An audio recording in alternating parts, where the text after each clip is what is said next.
Shila Gurudev ki jai, Srimad Mahaprabhu ki jai, Shri Dinam Sankirtan ki jai, Bhrantaraj Srimad Bhagavatam ki jai, Gaur Bhaktivinoda ki jai, Gaur Praman Hari Hari. So,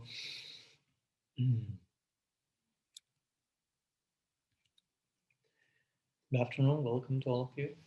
Thank you so much for your coming and to the local devotees for the invitation here again.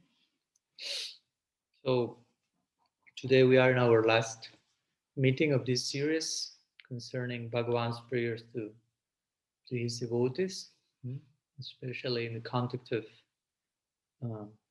Bhagavan in Vaikuntha, basically chanting the glories of Ambarish in front of Durvas, but this extending to all the devotees, basically. Ambarish representing the Bhakta principle, the Bhakta Tattva, if you will. As we have been mentioning in a very interesting way, giving glimpses of what's even beyond Vaikuntha, or in the most intimate chambers of Vaikuntha, what we call sometimes the Mahavaikuntha or the Vaikunthavan, the forest Vaikuntha. It doesn't seem there is forest in Vaikuntha, but there is. And there Narayan appears, flute in hand and very unique form. So, and all this again pointing to the 10th canto of the Bhagavatam, just coming after this section of the 9th canto, 4th chapter. So today we'll be studying the last of these 6 verses, verse 68. But as usual, let's make some brief, or who knows how long, recap regarding yesterday and very quickly all the verses we have been going through till now. So the first verse of these 6, Bhagavan was telling to him, I am totally under the control of my devotees. I do not belong to myself, I belong to them. They are hiding in the innermost intimate corner of my heart, and vice versa. Even the devotees of my devotees are I'm controlled by them, basically. I am attracted to them.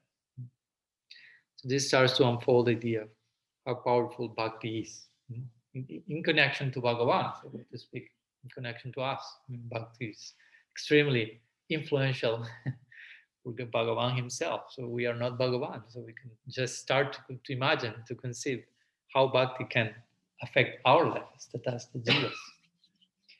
So the second verse, Bhagavan was saying, even the bliss I found in my own self intrinsically, the different opulences that make me who I am as Bhagavan are not so interesting as when I found the opulence of love, if you will, in my devotees, of my Swarup Shakti personified in that different figures that I can have the possibility of interacting with, basically. So the third verse, Bhagavan was saying, and why this is so? Because my devotees have abandoned everything for me. For my sake, they have given up everything, attachment to everything, including to their own self, to their own lives, which means to their own separate, independent sense of being. And they cannot think, conceive of themselves without me at their very core, the very center of their life. So the implication is, therefore, I reciprocate accordingly. I cannot but consider myself in connection to them. Their love defines me, Bhagavan is basically saying. Again, this is Vishnu in Vaikuntha, not Krishna in Vrindavan yet. So how much that applies there? Again, we go to this Kaimotya Nyaya. How much? What if? If this will be applied to Krishna, what would be the consequences of that? We are just getting closer in this section of the Bhagavatam. Then the fourth verse there, Bhagavan was saying, the same way that the chaste wife controls her virtuous husband by the force of pure service, selfless service, in the same way I controlled by the chaste saintly devotees by the force of their service. I'm just like controlling them. So similarly, this applies to Swarup Shakti being the chaste wife, the Shakti, being totally surrendered to the Shaktiman, the energetic source, but for the pleasure of it. So, and Krishna being controlled. So Krishna is controlled, but by his own energy in his own service. So that's how it plays out.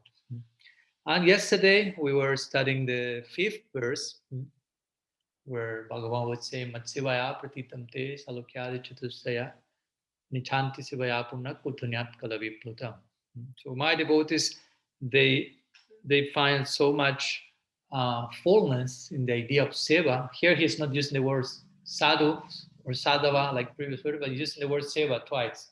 It has to do with those who perform the seva. It's another way of saying sadhu again.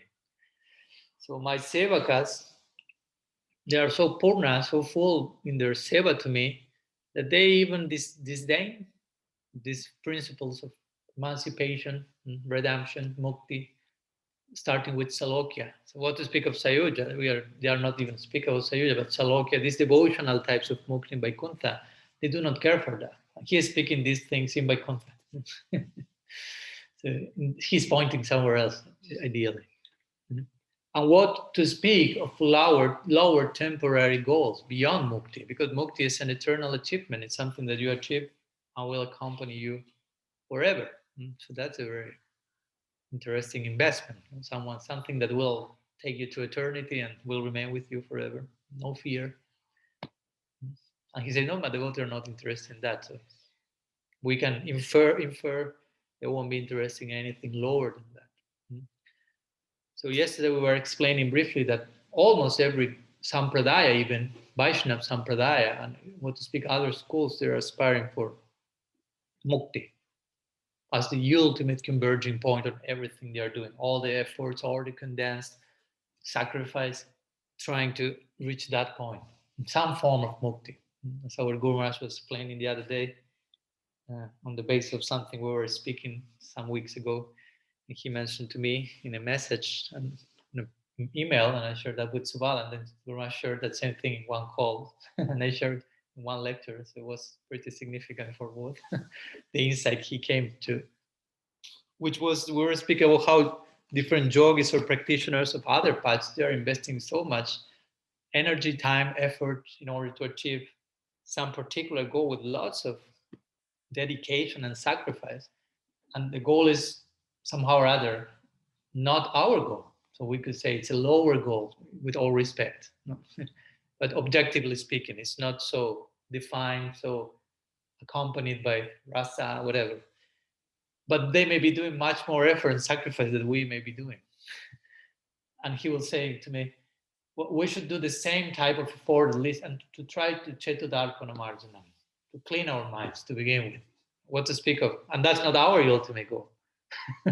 He was saying, and they're doing all that effort for some form of mukti, we could say some stop suffering, we should do the same amount. To invoke grace, of course, but that requires lots of effort. So here Bhagavan is speaking about those devotees who are really investing themselves into their ideal, really getting committed to the ideal, taking that seriously, understanding this is so great dispensation. This is the most serious thing that came to my life. When someone asked Srila Prabhupada, why sometimes you appear so serious in some pictures? It seems as if you are angry. He said, because Krishna consciousness is something very serious. You cannot take that cheaply. It's not a joke. It's not a hobby. You say hobby? Mm-hmm. Like weekend hobby, something is serious. I mean, at every moment. Of course, those who take the practice seriously will be the ones who will smile more beautifully also. Mm-hmm. So when Prabhupada was smiling also, that was very special. So bhaktya sanjataya bhaktya. These type of devotees, say Bhagavan here, they're practicing bhakti for bhakti's sake. And they receive, interestingly, automatically this mukti, and they do not care for that. Interestingly. So they're aspire for something else. Mukti is coming, as we say, folded hands. No, thank you. They're after something else. An idea above mukti, post-liberated life. So again, what to speak of something lower?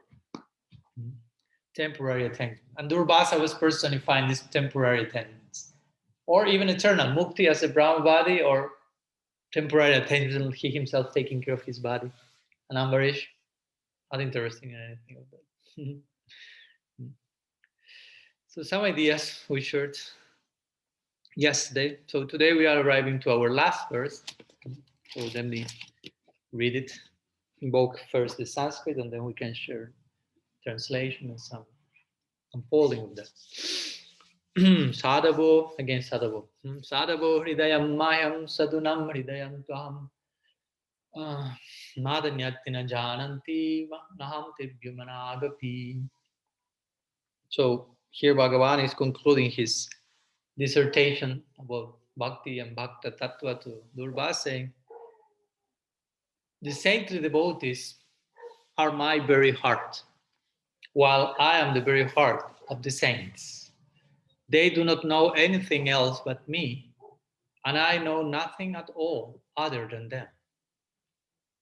This is the last word of Bhagavan in this, about this. Well, something else you have to say about whatever you have said till now?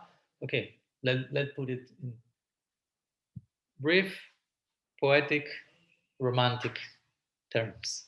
I am their heart, they are my heart. I don't know anything about them, they do not know anything else about me but me. We are totally in love. And some butterflies appeared. So this is the last verse, which is a very interesting one. The first verse, as we say, really like kind of gives the whole idea, which is unpacked in the following verse, and this last verse kind of make full circle and again from different angles trying to say the very same thing. So here Bhagavan is saying Sadhava Hridayam Mahyam. So Sadhava means, what did it mean? Sadhava, we already explained the term. Okay.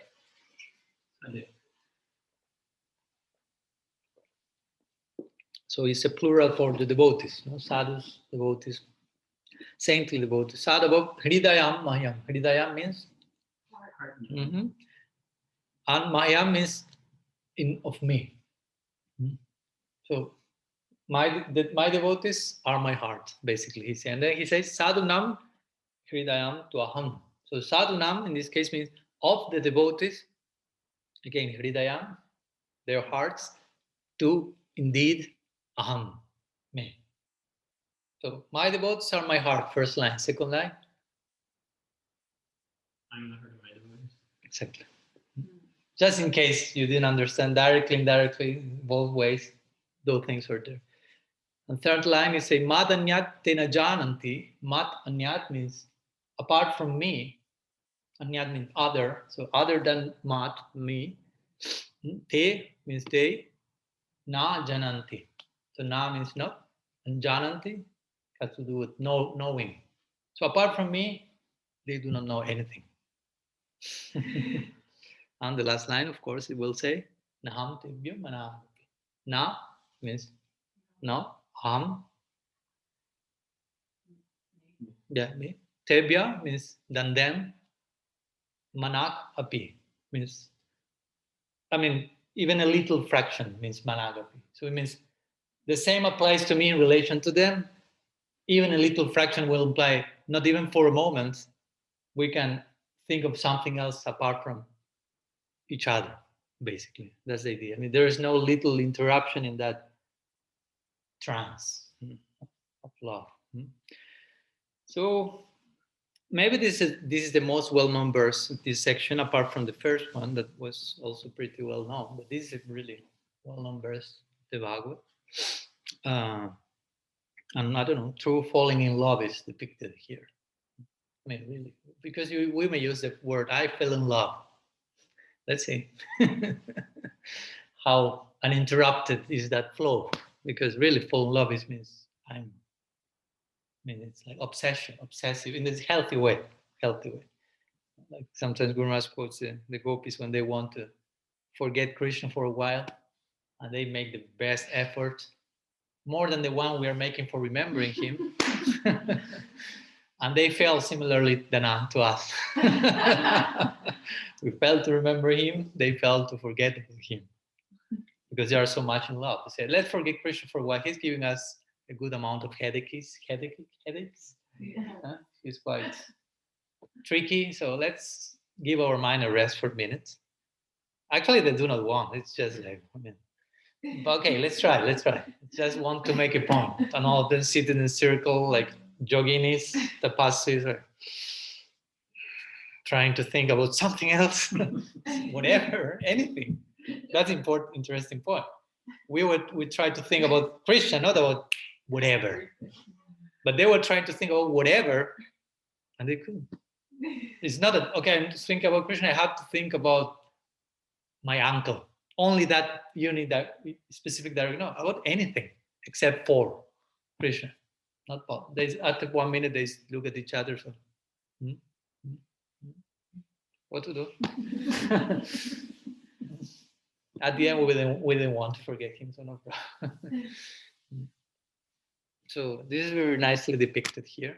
As in other sections of scripture, we find this type of presentations also in the Bhagavad, in the Gita, in the sixth chapter, although it's speaking mainly about dhyan, meditation, but you have a glimpse of the ultimate application, Jumam pasyati sarvatra sarvam chamai pasyati, etc. Krishna is saying the same thing there. For one who sees me everything and sees everything in me, I'm never lost for that person, and that person is never lost to me. If you apply that in the ultimate terms, you get to this type of idea. Krishna in love with his devotees, the devotees in love with Sri Hari. So here Bhagavan is saying they do not know anything apart from me. So that's an interesting idea. It sounds like ignorance.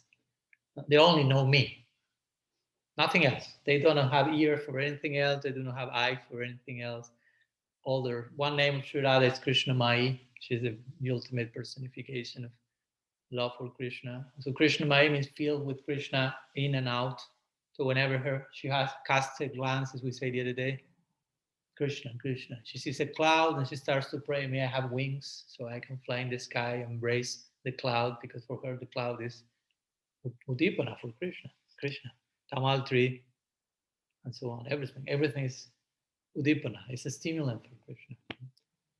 As our Guru Maharaj said the other day, eventually our practice should be conducted in such a way that everything becomes Udipana in our practice. Everything becomes something that is stimulating our love for our object of affection specifically. We shall have to begin somewhere. But the whole world has the potential of becoming Anudipana. That's the ultimate version of Yukta Vairagya. The carpet can be Anudipana. Don't ask me how, but it has the potential. Everything. The glass, you see the glass and you will see the flower and the tree and the vine, and your mind will go, some poetic connection will be there, and you are thrown into the lila by this single piece of metal. That won't be a single piece of metal anymore. It will be a portal. So we have to prepare gradually for that. It's a whole world of emotions. So here is the ultimate version of, you have this saying here in the States, no, ignorance is bliss. So here you have it, no? The best application of that. Of course, the original version has nothing to do with Gyan Sunya Bhakti, but here we see that ideally. Gyan Sunya Bhakti, Srila Maharaj will call it brain dead bhakti. I mean, brain dead bhakti means you have used your head as much as you could, and your head says, okay, I retire now. Full heart. Well, that's what you see in Vrindavan. It seems they do not have like too much of an intellectual expression there. But of course, when they come here in Gaur Lila, you have a Rupa Goswami, Sanatan Goswami, Jiva Goswami, but all of them appearing in Krishna Lila as apparently uncivilized village girls, which won't know any single verse from the Bhagavatam by heart, maybe. Of course, they themselves are the Bhagavatam.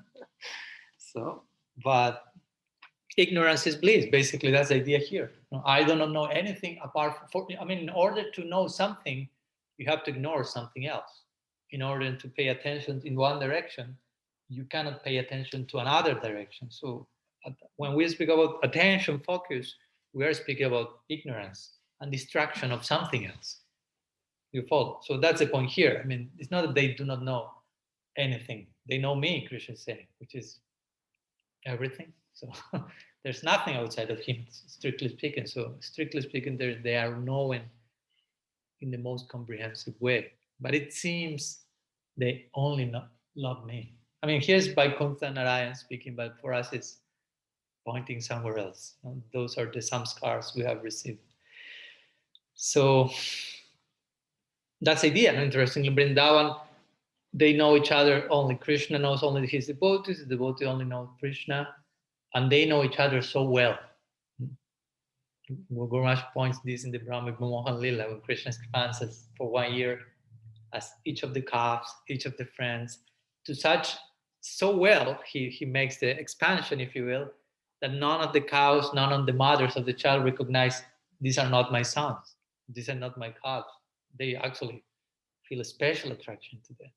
So this means Krishna knew them, each of them so well that he was able to manifest that form that resembled. So that speaks how nicely he knows their hearts. And of course, that speaks about how themselves know Krishna's heart. Again, this is always reciprocal. We have to get accustomed to thinking in this like two-way dynamics, no? Because love is reciprocal. So be careful not to get stuck only thinking about whatever. Krishna giving, but the devotee is passive, or the devotee only giving and what's happening with God. It's just fully reciprocal. Always, always. So so each one is each other's heart, basically. That's the poetical depiction here. The devotees are Krishna's heart, Krishna is the devotee's heart.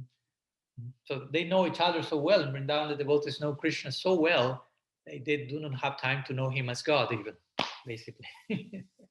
They know him in intimate terms so much that the idea of God, I mean, there's no time for that, because they're knowing him, as Guru Maharaj would say, by loving him. Loving is the knowing, and there's such knowing in loving that there is no place for other types of knowing. So that's the idea here. We only knew each other, nothing else. That means we love each other so much that there's no time for other levels of knowing even each other. Because you can know Krishna in terms of he's Aishwarya, he's the source of everything. But Vrindavan, they have no time for that. As we mentioned, when the idea comes, Krishna may be God, who knows? The Brajavasis only increase their madhurya, their intimacy is like overflowing. My friend is God. Such a great friend I have. My son is God. Wow. I'm so proud as a mother that my son is God, my beautiful baby. And Vatsalya just get upgraded, basically. That never gets in the way. So that's a very unique realm. So again, in this your last section of the very gist of this section, which was stated in the very beginning, and of course it's not only this section, it's the main point of the Bhagavat, is reaffirmed here in this conclusion, which is basically love is the goal of life, not God. Which again is a very unique conclusion. God is not the goal. We don't want God. We want love for God. If we have love for God, we have God. If we have God, without love for God, we may not even have God. Because you say, I want God. Why? For loving him? No. So I'm not so sure if you have God in that case. God is for loving him. If you want something else regarding God, he starts to become less and less what he actually is. And of course, when you love him too much, he starts to become less and less God, but more and more himself. When you want God to serve you, he is not himself, he's not even God. He becomes some doormat at your house and you want him to do whatever you like. And you have your own mental concoction about whatever is going on there. So for us, love is the goal of life. And Bhagavan is here. Love is the goal of God's life. God has a prayojan. For us, the goal of life is prem prayojan. For Bhagavan, the goal of life is prem prayojan. We share a common goal. That helps to feel God close to us. The two of us are striving after a similar objective. It's a teamwork here. And we need him and he needs us for that. You want to attain that goal without me, because I want to attain my goal without it. So we need to be all of us together. So that's the arrangement, basically. Yeah, what to do. So that's the idea. Wherever, as Kumasu said, there is love. Wherever the saints are, God is there. Ham tishtami vaikunte yoginam hridayesva tatratishtami narada Yatra gayanti mam bhaktya, saying Bhagavan Narada Muni. I'm not in Vaikuntha. It seems he is in Vaikuntha, but he's saying Naham Tishtami Vaikunte. I'm not in Vaikuntha. I'm not in the hearts of the yogis. I'm there when one, two, or more of my devotees get together and start to share their hearts with me in the center. It's like a way of saying, that's real Vaikuntha, that's real yoga, that's real me. So that's where I am, in the heart of the devotees. That's the most safe place, as Guru Maharaj will say. Some people may say God is not existing, but more difficult to deny love of God. So when you find the personification of that, it's calm. What to do with that? You cannot close your eyes too much on that. So that's a real truth here, that Bhagavan himself is saying with so much pride, in the humble pride, if you will, with so much love. No, I do not belong to myself. Someone else is in my heart, and I am in someone else's heart. I am not in my own heart. Someone else is in my heart, and I am not here. And that's the point he wants to make, as we will see, to Durvas. You are begging forgiveness to me, but I am somewhere else. I'm not here. I'm in Ambarish's heart.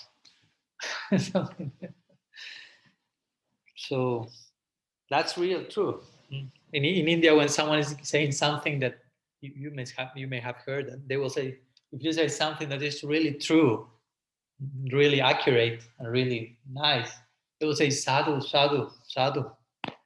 Now, sadhu has different meanings. Not necessarily they are saying you are a saintly person, but sadhu also means sat, as we say, like true. It's like a way of exclaiming. You say in English also like bravo, like bravo, bravo, bravo. They don't have too much the applause, so they will say sadhu, sadhu, sadhu. So that also means like so true, so true. To hear, we say that in connection to what Bhagavan is saying. He's saying, my sadhus are my very heart. My sadhus, we say sadhu, sadhu, sadhu. Your sadhus, sadhu, sadhu, sadhu. That's so true, that's so true. And we feel that, that's intuitive. Oh, our own guts are confirming that. And Krishna's own transcendental guts are also confirming that I'm the heart of myself.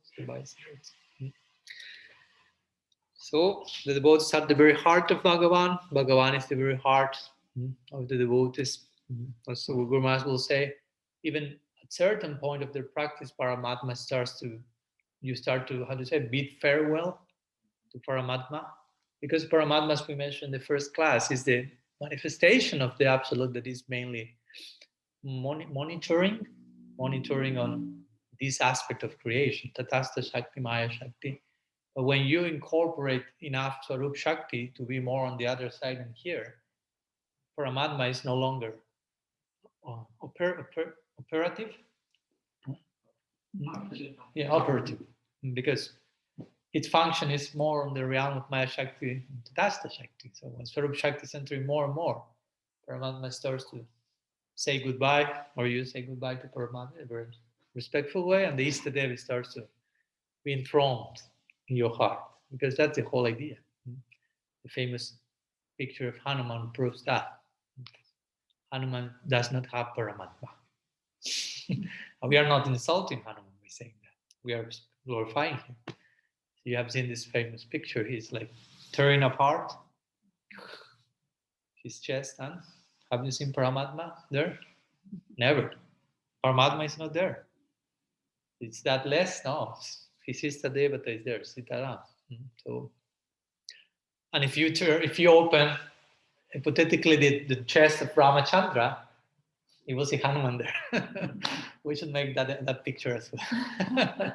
Because again, it's reciprocal. We are saying here, Krishna is saying, I'm the heart of my devotees, but they are my heart. So we should have the two pictures together. Hanuman tearing apart the chest, Ramachandra tearing apart the chest, and one is there, the other is there. And we are speaking here, Ramachandra, Bhagavan Narayan, what to speak again? Raja Krishna. What to speak? Srimad Mahaprabhu. Mahavadanya Avatar.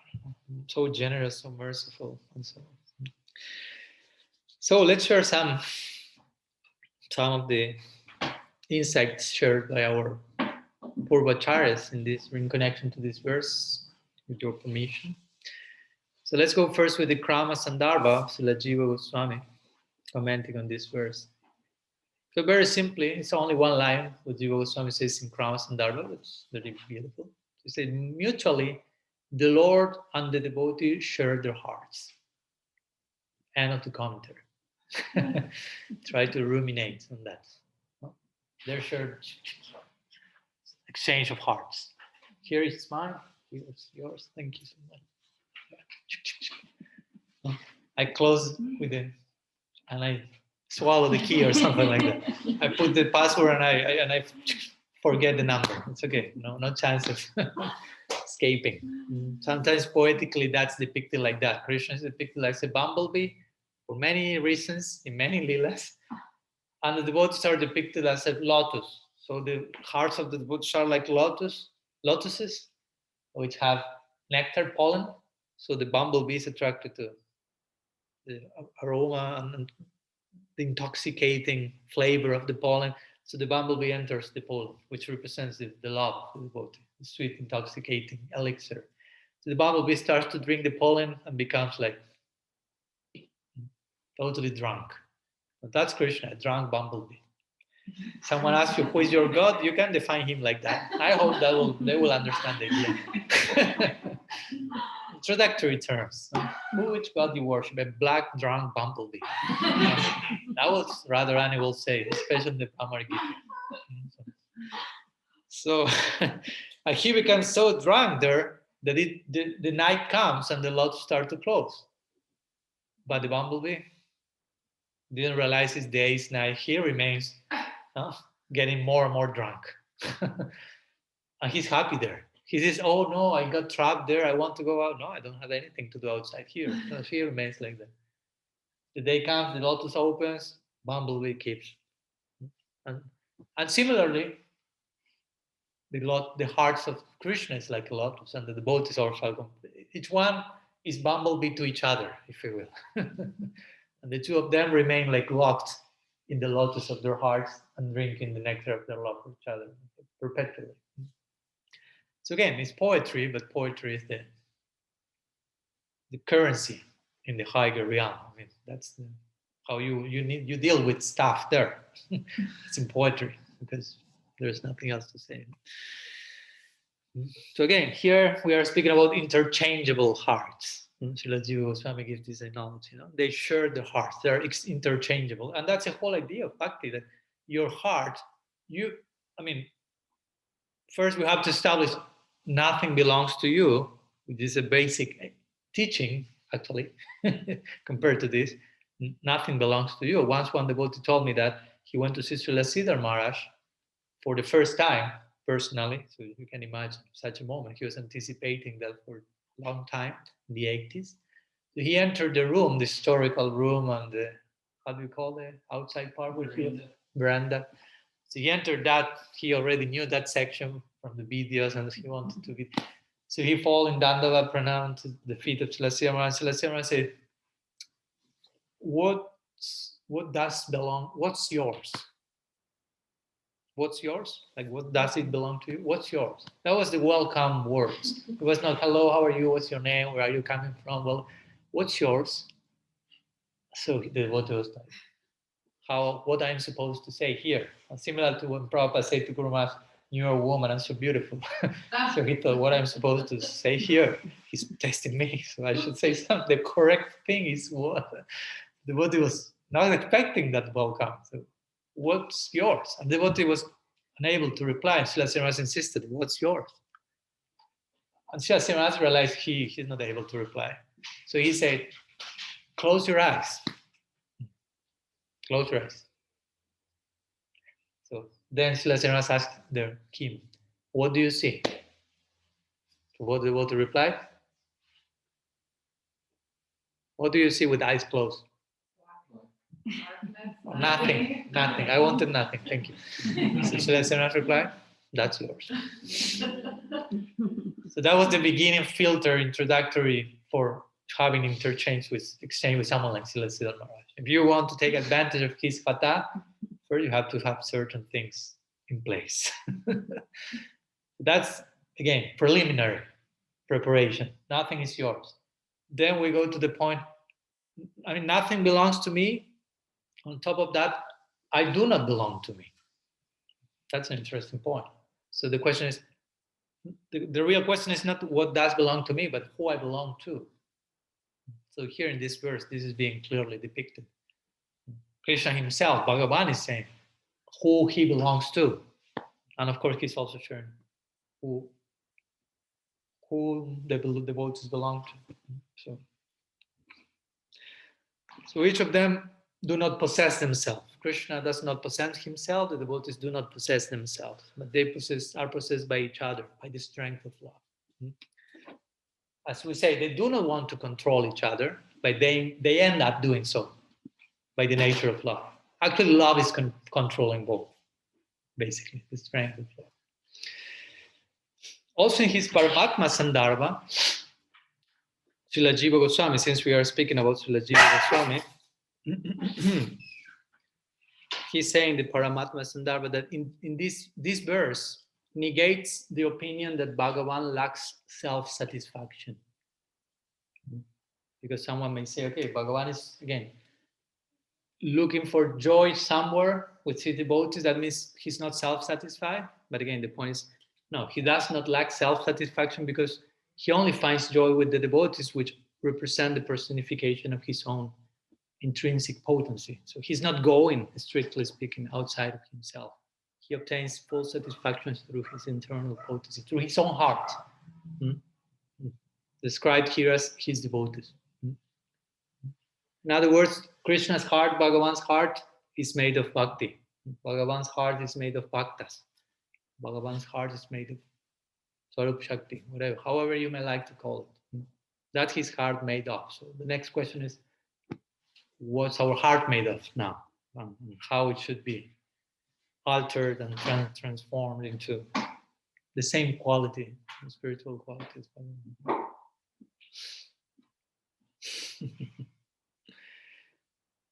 And of course, also something important in this connection, although it's not directly stated, but we also mentioned by Bhagavan speaking so much about how much he loves his devotees. Which indirect implication can you draw from that? If Bhagavan is telling you so many times, I love them so much, I love them so much, they are my heart, I'm their heart. What you can take from that indirectly? What we should not do in connection to the devotees. Okay, that's the point. Thank you.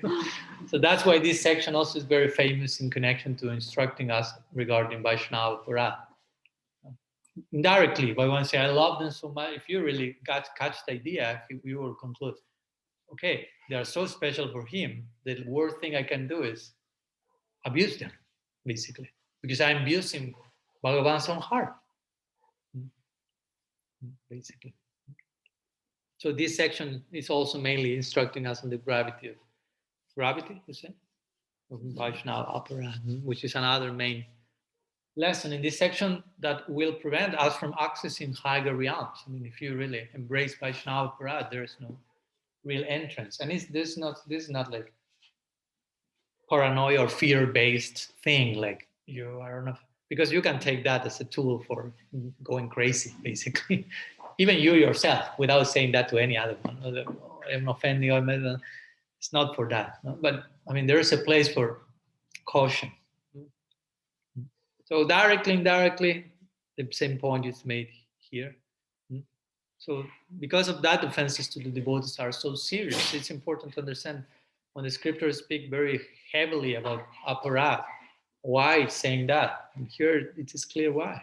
Because it means attacking Bhagavan's own heart. And on the other side, you are practicing bhakti and supposedly you want to love Krishna, but simultaneously you are like putting a knife in his heart. And on the other side, say, Krishna, help me, I love you. So Krishna will say,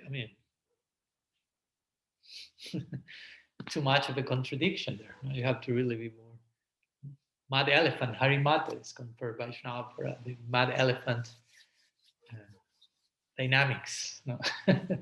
You pray, you get the bath, you go out of the water, you roll on the dust. All the bath was over. Nonsense. The same thing. So we should be very careful, because we speak, we hear the scripture say, sometimes we may not find certain advancement because of aparat. I mean, it's not. I mean, it's not to go paranoid, but also it's not to take it slightly like I'm not committing any aparat whatsoever at all on any level. If that will be the case, you may say Krishna, and you will be rolling on the ground and crying like a madman. Probably that's what the Bhagavatam says. I don't want to use the words of the Bhagavatam, but it's heavy on that. It's the heart which does not cry after hearing or reciting is made of steel.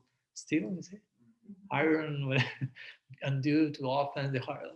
So again, not to get discouraged, but just to realize the nature of the situation and gradually go. Because Vaishnava Aparat can be of so many levels also. I won't enter into that detail, but you have 6 main Vaishnava Aparat. And of course, they will go from the grossest, or most gross. How do you know when you say most something or est at the end? Okay. So you can kill a Vaishnava. I think that's clear that will be Vaishnava Aparat.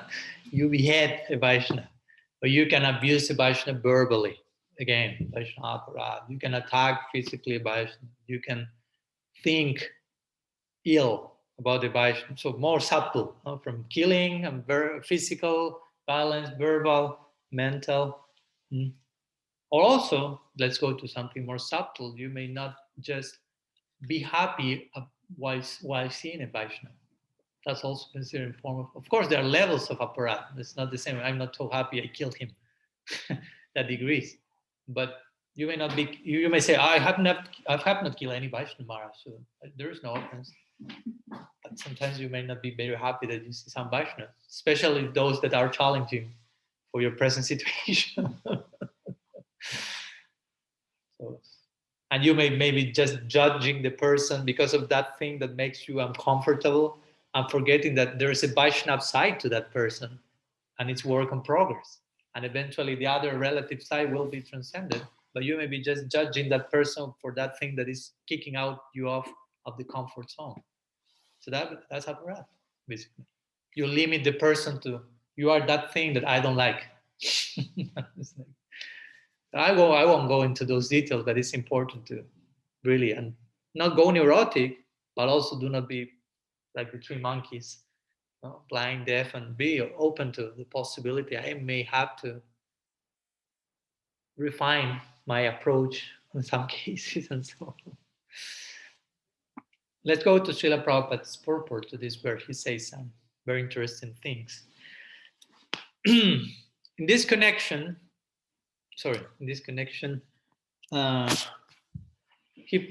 Prabhupada explains this by saying, okay, the very thing that we say, Prabhupada said, we have to understand that since Durvasa Muni wanted to basically kill Ambarish Maharaj, we already say, what does it mean to kill a Vaishnava? Maybe he didn't made it, but he wanted to do it. That Vaishnava Aparat. It's not that, oh no, I tried to kill him, but I didn't kill him. So that doesn't fall in the category of killing him because he's alive yet. But you want. It's a fan. So he wanted to chastise Ambarish Maharaj. Therefore, Prabhupada say he wanted to give pain to the heart of Bhagavan. Because again, my devotees are my heart, say Bhagavan. If you want to kill the devotees, means you want to kill Bhagavan. Strictly speaking. Because here Bhagavan is saying, they are always within the core of my heart. So there is some deep empathy. This is a famous case of, for example, where Haridas Thakur was, how do you say, slain in the markets, like 22, 24 markets. Whipped. You are right. Whipped. And eventually, to say that those lashes were disappearing from him. I mean, and the guys want to kill him, and we're realizing, oh my God, we are not killing him. We received that instruction, we will be killed. Eventually say that those lashes appear in Mahaprabhu's body. No? Because again, this is showing this very same point. No? We have no, I mean, not in the monist sense, but there's no difference between us. As Guru Maharaj will say, you and I become we. This dynamic union. So he is pain, I feel that pain. Not in the material sense as we spoke yesterday. The pain and joy of the devotee has to do with the Swarup Shakti. So whatever Bhagavan feels in that context. And then Srila Prabhupada also quotes a famous verse from the Chaturshloki of the Gita, Tasami Bhanukam Partam Mahamadhyana Jamtamaha Nasayami Asmavavasto Jnana Dipena Bhashvata. The Krishna says, out of compassion for them, I, dwelling in their hearts, again, the same point, dwelling in their hearts. Here's not Paramatma speaking. Here's Bhagavan, the Chaturshloki of the Gita, which is a very high section. Destroy with the shining light of knowledge the darkness coming from ignorance, which has many layers of meaning, this famous verse also. But the main point is, Prabhupada quotes it because Krishna, he's saying, I'm dwelling in their hearts. And Krishna is speaking. So I dwell in their hearts and they dwell in mine. And finally, interestingly, Prabhupada quotes the famous line, Vaishnavera Kriya Mudra, Pitnye Nabodhya, which means it's not easy to understand the movements of the Vaishnava. Even a most learned person like Durvasa, I mean, he was known for being a Durvasa Muni. So Muni means like a thinker. He was a thinker. He liked to eat a lot, but he was a thinker also. In the context of eating a lot, he was a Muni. So, but he couldn't understand the movements of Ambarish Maharaj in the sense of he thought he's a mundane king, and he didn't realize which caliber of devotee he was. Similar to the famous Jada Bharat, which was before deer on Bharat Maharaj, when he was taking one of the four extremes of Rahugana's palanquin. And Jadavara was an avadut. He never spoke a word. He never instructed anyone. He seemed like a dull-headed person, like no-brain guy. And he didn't want to step on the ants. So he was walking like Samadarshana, full compassionate. But the other three were walking like straight, and the palanquin was nicely going. But suddenly this new guy who took the other extreme was like stopping, moving there and there. And the king was saying, what's going on? And the palanquin is not going nicely, because Jadavara was walking in a particular way, and it's not easy to understand the walking of the Vaishnava. And that's where Rahugana started to abuse Jadavara, and for the first time in his life, Jadavara opened his mouth and enlightened Rahugana.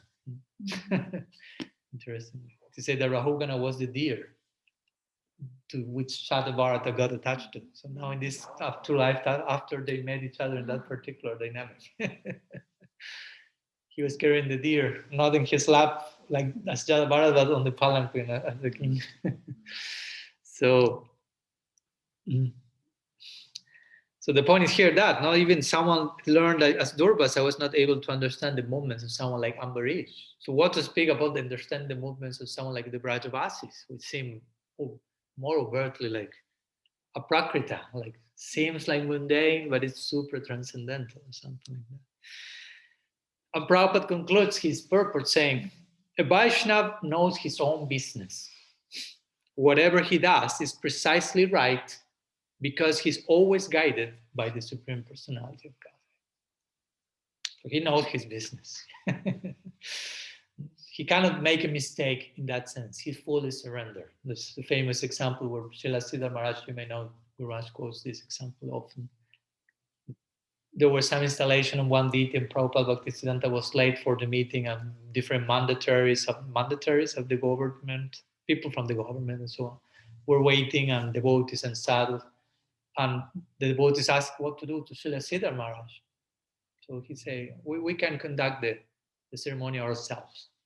No problem. I know that our Prabhupada will be, Srila Bhaktisiddhanta we'll agree with that. So he does that. But Srila Siddhar Maharaj was not famous for being like a really expert in rituals and all the technical aspects of that. He was beyond that, not below.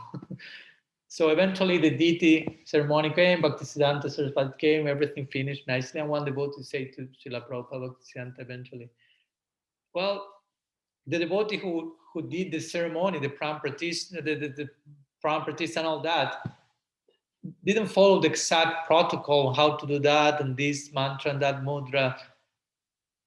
Actually, so we want to know: is the deity installed there? Is Krishna actually there?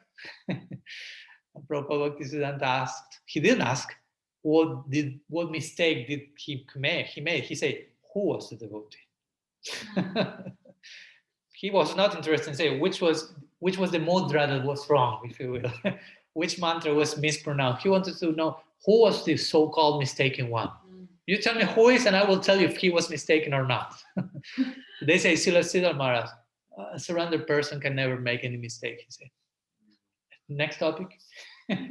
Deity installed. Next topic. No. So the same thing, their hearts are in the right place. So if the hearts are in the right place, Krishna is in their hearts, means that.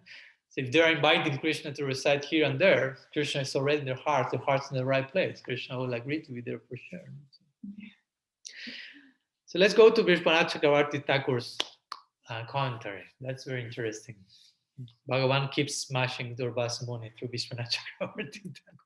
But very nicely, actually. Again, it's not Durvasa Muni, it's each of us, if you take the courage to identify with the message. So this is the classical conversation, exchange between Bhagavan and Durvasa. So Bhagavan says to Durvasa, though I want to give you the suitable result for causing pain to my devotee, I do not do so. Understand that this is because I am affectionate to Brahmanas. The devotees are my heart. You, who wanted to afflict my Ambarish, have afflicted my heart. You can imagine how Durvasa is at this point, almost melting of embarrassment. I think it's more the embarrassment than the fire of the Sudarshan behind his back at this point. That's the real fire here. And Durvasa will say, still he has some arguments to present. Durvasa will say to Bhagavan, if I have offended you, then I fall at your feet for forgiveness. Bhagavan says, I am the devotee's heart.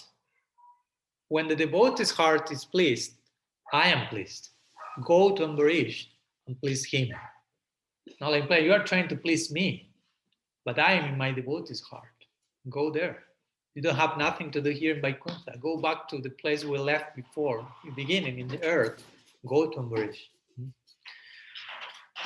So Bhagavan is sending Durvasa back to earth, but Durvasa has something to say in that regard, according to Vishwanath. Durvasa says, but Ambarish invited me, and then he did not feed me. Still he has that. And instead he ate. He took some drops of water, he ate. But he invited me and he did not feed me, and instead he ate. Victim consciousness, be careful. Do you not see his fault? Durvasa is saying to Bhagavan. So now we will say to Durvasa, be prepared for Bhagavan's reply to this. So Bhagavan says, they do not know anything except me. Like, try to get the point. Ambarish does what I desire him to do.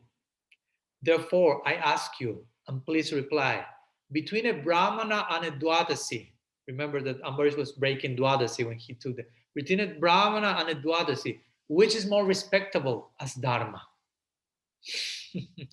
Please go, ask Ambarish. He will teach you, since you are so ignorant of the conclusions of the scriptures on Dharma. And like implying, you are putting more emphasis on the Dwadasi, you are a Brahmana, but you don't understand that doing properly Dwadasi is above feeding you, a Brahmana. Bhagavan continues, do not have any shame about this. I also have no knowledge. I do not know anything more than they do. Since the Shruti says that drinking water is both eating and not eating, Ambarish has equally respected the Brahmana and the Dwadasi. But you are ignorant. You do not know that. And Vishwanath concludes the meaning, he's speaking for himself, saying, this is hinted, whatever has been said. And he should ask Durvasa, Ambarish, about this, in order that he could understand the superiority of bhakti concerning the Dwadasi over all Dharma by showing him the results of his actions. So this is an interesting point that is made at the end here also. Not only that bhakti is about mukti, we already spoke about that yesterday and these days, but also bhakti is about bhukti or karma as well. No? In this case, like what Durvasa was saying, you have to feed the Brahmin before. That's more varnashram karma consideration. And Bhagavan is saying, he's the bhakta. That's about karma. Real dharma is bhakti, para dharma. Real dharma, says the Bhagavan, samsiddhir haritoshna. Jai, Haribo. Samsiddhir haritoshna means to give pleasure to Hari, that's real dharma. Tapam virtuyashastra varna shrama vibhagasa sunustitasya dharmasya samsiddhir haritoshna. Real purpose of varna ashram is give pleasure to Hari. So someone who is giving pleasure to Hari, that's real dharma, the ultimate dharma. That's Ambarish, not you, Durvas, Bhagavan is. So in this way, Bhagavan is hinting to Durvas through Vishwanath's Tika or commentary, go to Ambarish and beg forgiveness to him. This is not the place. Vaikuntha, myself, I am in their heart, in his heart. So basically, this is the end of the section. But if you give me some extra minutes, I would like to share how the whole lila closes. I mean, we mentioned something, but I would like to mention a little bit more. So let's briefly narrate how the chapter finishes. I mean, there are 3 more verses for this chapter, but the next chapter closes the whole story. So I'll give some summary of that with your permission and blessings. Thank you very much. And of course, by doing that, we also are praying here. Please, Bhagavan, protect me not to follow Durva's steps and engage in Vaishnava. So we are learning from Durvas. He's been instrumental here. We are not here to condemn Durvas because, as we already said, he's instrumental in so many high leelas, blessing Sri Radha and allowing so many nice things to happen. And Nikopal Tapani with some cryptic sayings there. That's another thing. So I will share with you the last 3 verses of this 4th chapter.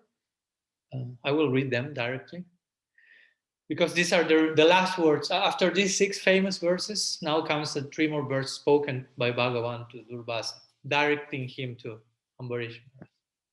So he says, Bhagavan to Durvasa, O Brahmana, let me now advise you for your own protection. Try to feel identified with this advice. Please hear from me. Pay close attention. By offending Maharaj Ambarish, you have acted with self-envy.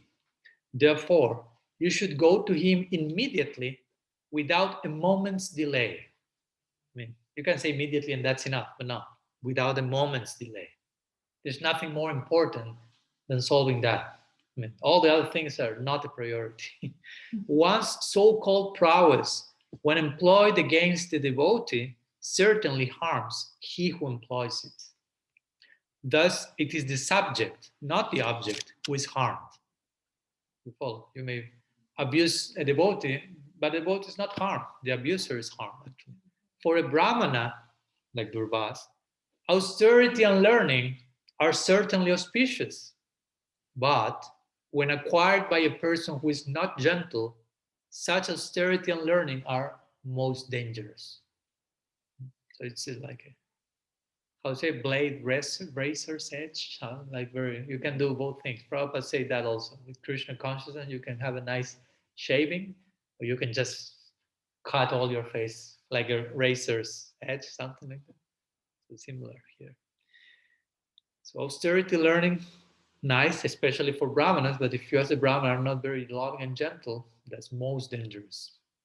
And the Bhagavatam is full of these stories and cursings and so on. Oh, best of Brahmanas, you should go therefore immediately to King Ambarish, the son of Maharaj Nabhaga. I wish you all good fortune. If you can satisfy Maharaj Ambarish, then there will be peace for you. There's no other way. Nasti eva, nasti eva, nasti eva. Only them, go to him. So that's the end of this chapter. After these 6 verses we have studied these days, comes these 3 verses where Bhagavan clearly says, that's the way. You can hear from Vaikuntha, okay, some reason was there, have scolded you about who is Ambarish, who are my bhaktas. they are my heart. So go on earth, go to planet Earth, go to my heart in the form of Ambarish Maharaj.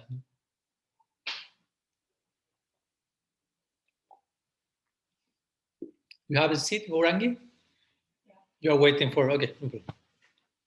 So this was chapter 4 of the 9th canto. So now we go to chapter 5, which is the one who finishes the whole story, what happens with Durvasa and Ambarish.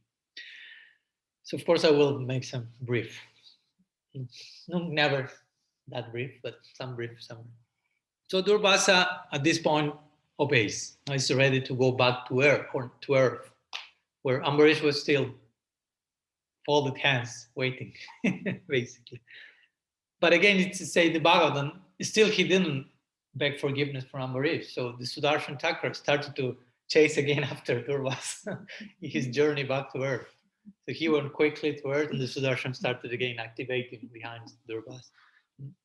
So Durvasa reaches Ambarish, and when Ambarish sees Durvasa, Ambarish falls to the floor. Durvasa falls to the floor and wants to start glorifying Ambarish.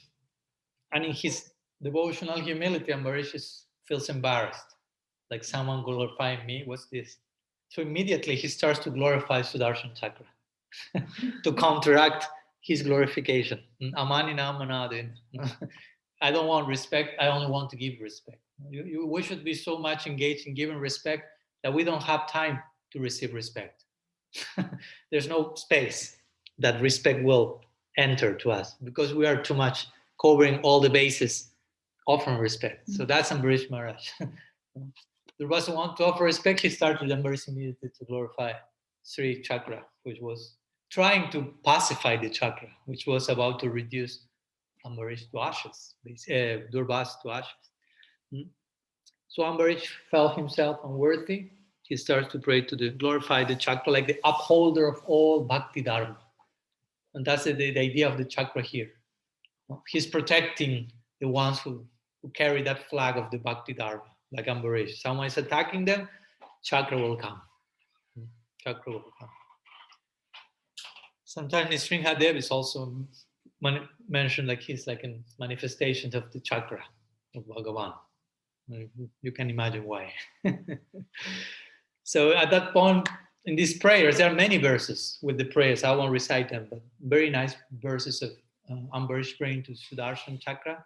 And asking, please give auspiciousness to Durvasa, to this Brahman. Durvasa was in the floor praying, crying. But Sudarshan is not stopping its pursuit of Durvasa. So at this point, Ambarish will make an oath, you say? So, yeah?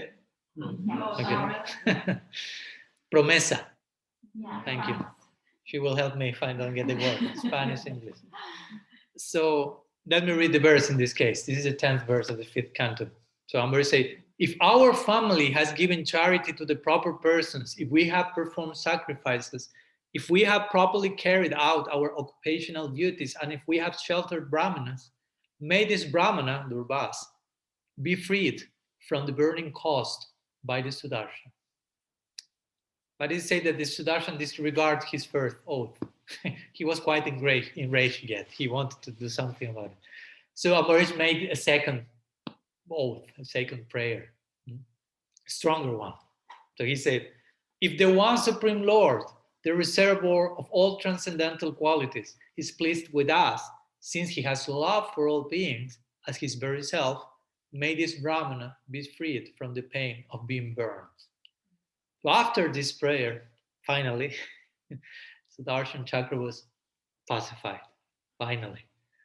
So the Sudarshan was pacified, and Durvasa was pacified. And Ambarish was pacified as well. Everyone was like happy. So then Durvasa started to praise Ambarish. He found some moment to do that. So he said to Ambarish, I have to share some verses, they are nice. He said, today I have witnessed the greatness of the Lord's greatness of the Lord's devotees.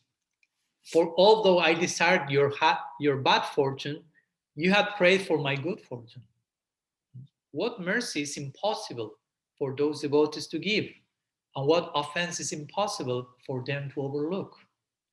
course, we shouldn't abuse this, but we should really appreciate and feel hope. Merely by hearing their names, a person becomes completely purified.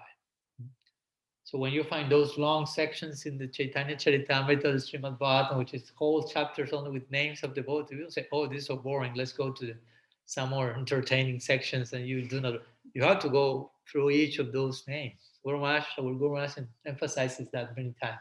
These names are very nice, very purifying. We should recite them, understanding what Durvasa is saying. Merely by hearing their name, one can become completely purified, having proper faith and understanding.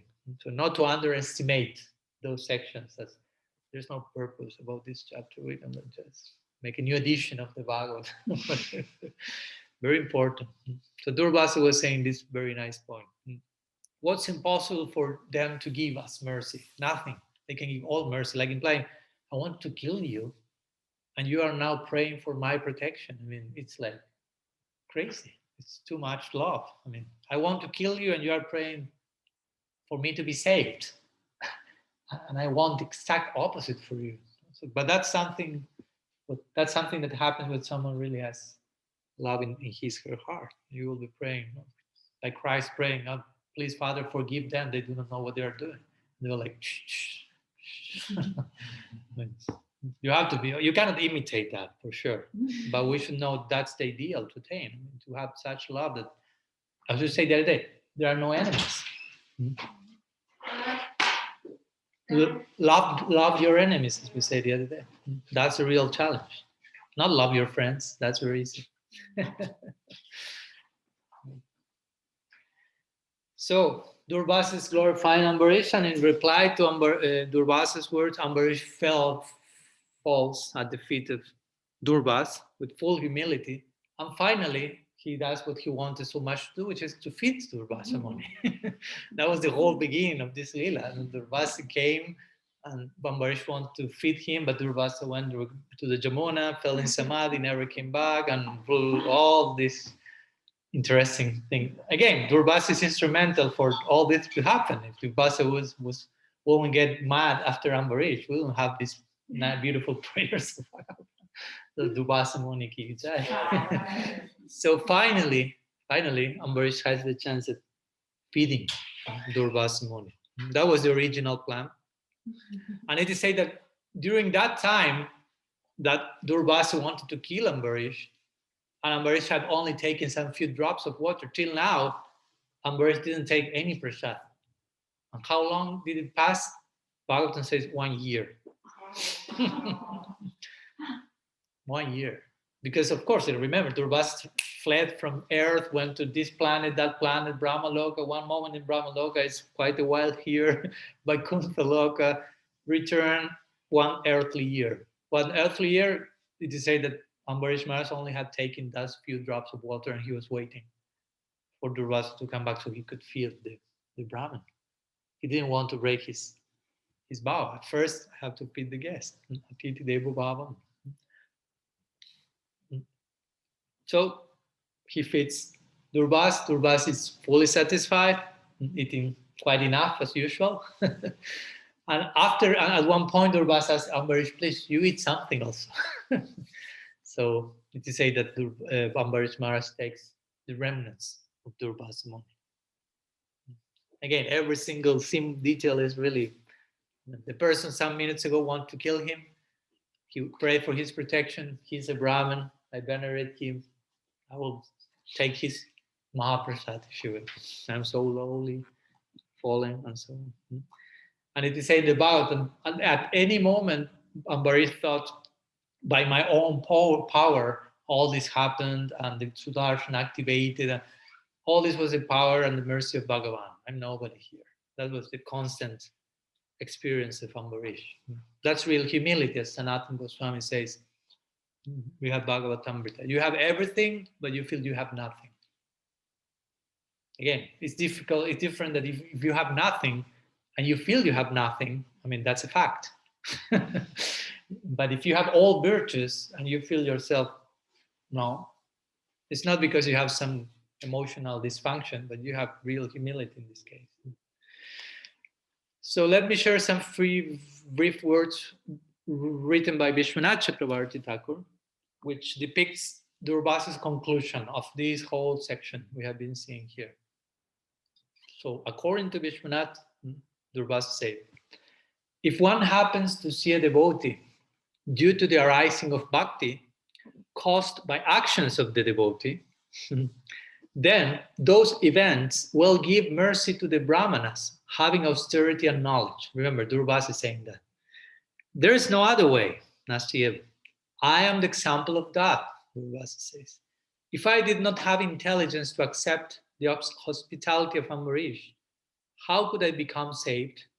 The pain inflicted by the chakra, remember chakra means sudarshan, proper vision, was my great benefactor, delivering me from samsara and showing me the path of bhakti.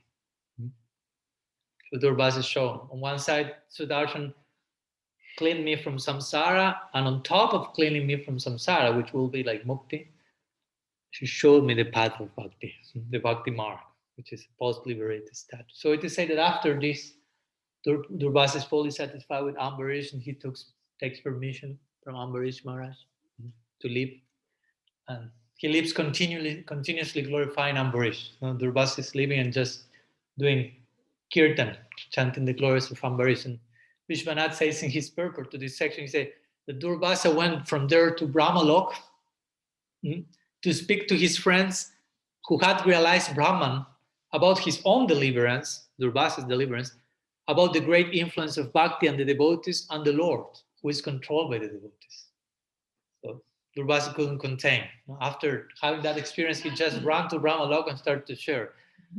Chant the glories of Bhagavan and Durvasa, and this is what happened to me now. To his friends who had realized Brahman, some were Jivan Muktas or something. They were just in Brahmaloka waiting for entering Brahman. He said, no. Wait, I have something to tell you. There's something more here. Yeah, we are known as Brahmavadis, but I have some good news for you, something like you. So he went there to Brahmaloka to create some sacred mischief or something. And well, finally, this 5th chapter narrates how eventually in time, Ambarish Maharaj, remember, he was a world king, world emperor. When he grew old, as the Bhagavatam journal depicts, he divided the kingdom between his children, sons, and he entered the forest. That's a classical Bhagavatam quote. The king entered the forest to absorb himself fully in Vasudeva, it says, as if he was not already to absorb. But well, that's a way of saying you can always absorb yourself more and more. And Sukadev finishes this 5th chapter with one sometimes called false shruti or Ashirvad shloka, which means a verse that depicts which is the fruit of going through this narration. Or Ashirvad means like benediction, like blessing shloka for the ones who have gone through this narration. So to all of you who have been patiently here assisting these days. So Sukadev says, because he's Sukadev narrating this to Parikshit, the person who chants this narration or even thinks of this narration about the activities of Maharaj Ambarish certainly becomes a devotee of the Lord. Ambarish Maharaj ki jai, Sudarshan Chakra ki jai, Durvasa Muni ki jai, Grantara Srimad Bhagavatam ki jai. So that's our hope, to become a devotee of the Lord, devotee from D to E in capital letters, with all the implications that being a devotee implies, which means entering the hearts of our Istadev and letting our Istadev enter there and remain there forever. And that's our prayer. So in this way, this beautiful section of the Bhagavatam is coming to an end. And as we mentioned in the beginning, it's also representing a very clear trailer of what's coming next. After this, we almost have the 10th canto, the Braja Lila narrative. So all this is very important. First, before entering Vrindavan, we need to go through all this. We need to get rid of all Vaishnava. We need to really understand the position of bhakti, the glory of the devotees, how Bhagavan is affected by bhakti. All the things will qualify us to further appreciate the nature of the gift we are receiving by Guru Vaishnavas. And this will be a really necessary foundation for us to understand what's Krishna Lila about. what's called lila, address such a reality in proper terms. What to speak of living there? It's forever. For all of that, we need, in other words, proper sadhu sangha. We could say all these sections speak about what's the sadhus, who are the sadhus according to Bhagavan, who should be the sadhus for us, therefore, and how we should properly address them. So, by the grace of the sadhus, we have the chance. So I'm very fortunate of having the chance of having your sadhu sangha, and that's very much connected with this, how to properly address sadhu sangha. So thank you so much for giving me your association these days, these weeks, this last month almost. I have been here, so just tomorrow I will be leaving, quote unquote, hopefully following this line that I became trapped in your hearts and vice versa. So we won't be, as once Guru say, we are not going anywhere actually. We already are like trapped there. So it's just some external geographical dynamics, but in the internal plane, we are all intermingled there. But thank you so much for your association, and hopefully we can meet each other very soon in the core of our hearts. And that's the theater near all of us. So, Srimad Bhagavatam ki jai. So I don't know if there are any questions. We have some minutes, just in case. Any questions or comments of the ones present here, the ones connected to the or to the streaming. I have to allow the unmute option. Let's see. I feel like there's so many lessons that we can learn from the story. Yeah. I was just thinking when you said the end of the story, how quickly Ambarish forgave, expressed forgiveness to Durvasa. But then it's even higher than that because he never even took offense. I was going to tell you that. He actually didn't forgive him because he never took offense. So that's hard. That's interesting. And it's delicate because when we deal with sadhus, they are so humble that they will never feel he offended me, she offended. But that doesn't mean that we cannot offend them actually. They may not feel that, but if we abuse that criterion, I mean, we can go to hell basically. But they won't feel that in their humility. But that's not the reason for us not to. I mean, if we are sincere, if we are sincere and the sadhu is a sadhu, we'll be protected because you will be close to such a person that you really feel his humility, not taking any offense. So that naturally will like inspire us to not engage in any offense, but actually on the contrary, we'll be like venerating her humility. So only if we are too wicked and envious or whatever, we will try to abuse that opportunity, But that's not the idea for sure. As you mentioned, actually, strictly speaking, Ambarish did not forgive Durvasa because he never took offense. There's nothing to forgive. Just made him a big feast. Yeah, so that's the situation, no? Tried to kill him, and now he himself maybe felt, oh, I'm the guilty one. I because of me, all this happened, and I want to feel. And you have to travel around the universe with the Sudarshan in your bag, and who am I? I'm not a devotee. Yeah, that's a paradoxical situation. I don't know. That makes me think once when I heard Radhanath Swami telling that story in one of the Avirbhav of Mahotsav of Srila Siddhar Maharaj, and he was narrating that he once went to Srila Siddhar Maharaj in the Sri Chaitanya Saraswat Math after Prabhupada, of course, had left, and after so many unfortunate situations where they're in connection to Srila Siddhar Maharaj and lots of offenses to him, what to do. And he went to beg forgiveness from Srila Siddhar Maharaj from different aparat that Radhanath Swami considered that he was committed, and maybe some others. But of course, again, we say you cannot go and beg forgiveness for someone else. No? So he went personally and say sorry for my offenses, whatever. So he was narrating that he went there and he fell to Srila Siddhar Maharaj's feet, Dandavat, and begging for forgiveness for any possible offense he may have committed. And when he woke up from the Dandavat, he was looking at Srila Siddhar Maharaj's eyes, and Srila Siddhar Maharaj was crying. And Srila Siddhar Maharaj said, "What offense have you committed? You have not committed any offense. I'm a criminal." Srila Siddhar Maharaj was saying, "I'm a criminal. That was the only thing that Silas could say. I'm a criminal. And in which sense he was saying criminal? I mean, just because of extreme humility. I mean, who am I for you to offend me? I'm a criminal. There can be no offense to a criminal.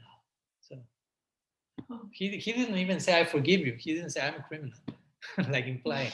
And of course, when Radhanath Swami said that, he started to cry tremendously, like really feeling we have really committed that for here. He's not a criminal. If he really say he's a criminal, we are the criminals who have offended him. So that's how it works, no? But of course, in both parties there is humility and sincerity. Even if there has been some aparat, there's always hope for changing. I mean, we are never like condemning someone for eternity.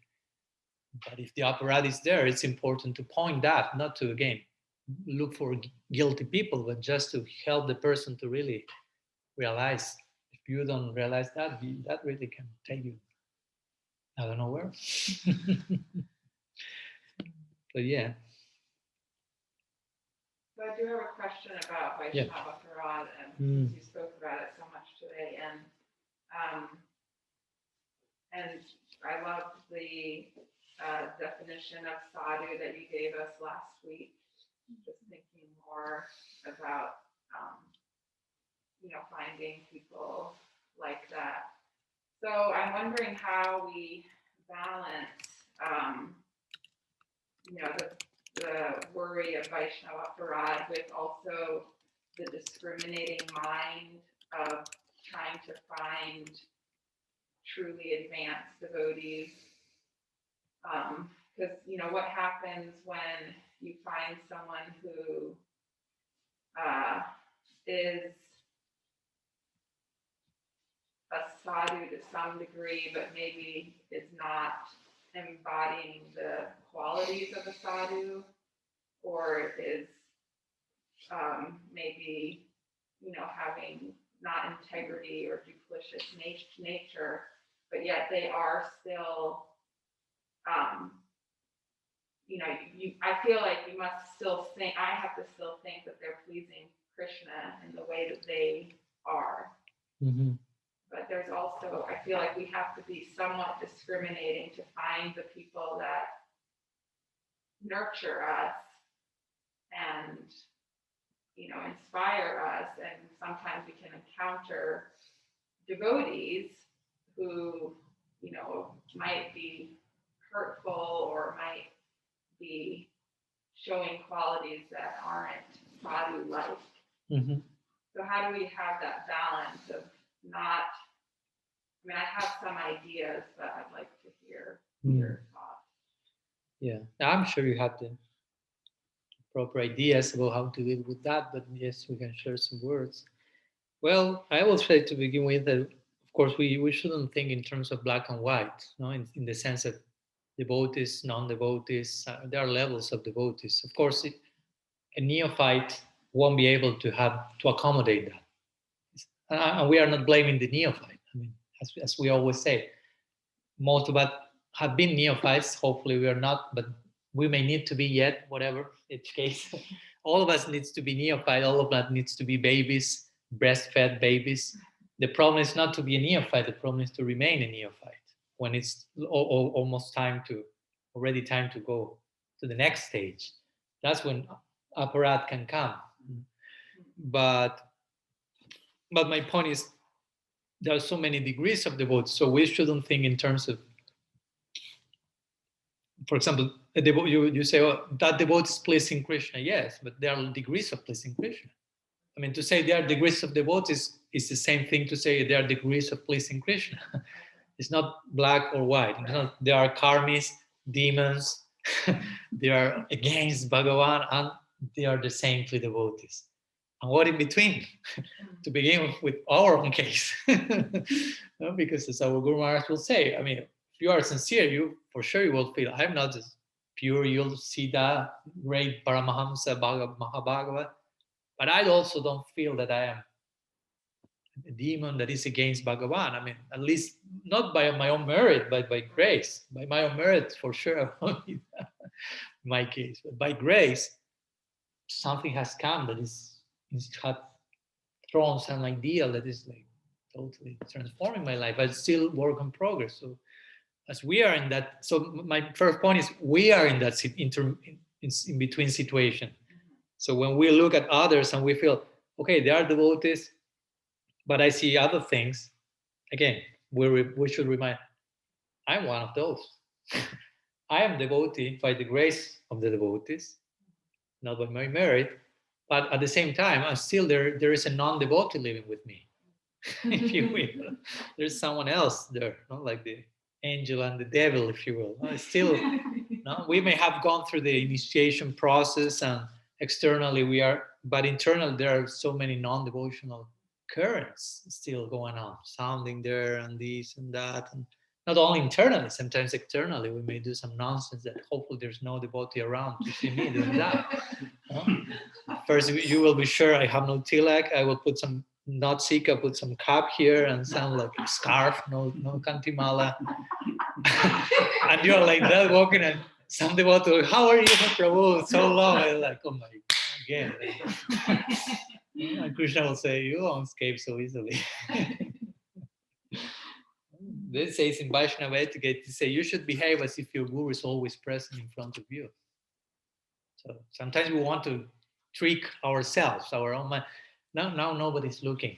I mean, that's not the idea. But the point is, again, there are degrees of devotee. Rupa Goswami said you have to deal with the neophyte in one way, with your equals in another way, with the superlative Vaishnavas is another way. He's not saying everyone is equal and you relate to everyone equal, because that's not nuance. There's no diversity there.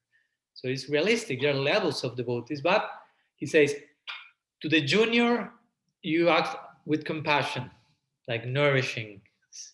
With the equal, like friendship. With the superlative, you surrender to them. But he said all those three types of relationships, in a general way, I'm really describing them in three groups. All of them will be performed in the context of service. You follow? If a junior comes, if you will, I'm nourishing them in service to them. I'm in service to them.